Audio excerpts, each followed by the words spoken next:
नाजरीन, कराची के मुख्तलिफ इलाकों में आज दोपहर से चलने वाली तेज़ हवाओं की रफ्तार का डेटा सामने आ गया।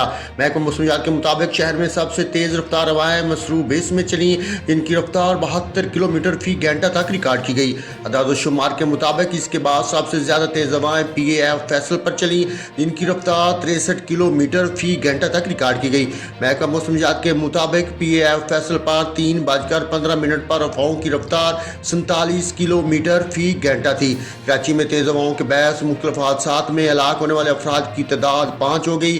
कनीज़ फातिमा सोसाइटी, गुलशन मेमार, शेरशाह और नॉर्थ कराची में दीवारें गिरने से 4 अफराद जान बाक हुए। लांडी में बिजली की तार गिरने के बायस करंट लगने से एक शख्स दम तोड़ गया। पुलिस का कहना है कि कनीज़ फातिमा सोसाइटी, गुलशन मेमार, शेरशाह और नॉर्थ कराची में दीवारें गिरने से 4 अफराद जान बाक हुए। महकमा मौसमियात के मुताबिक रात गए तक तेज़ हवाओं का सिलसिला जारी रह सकता है।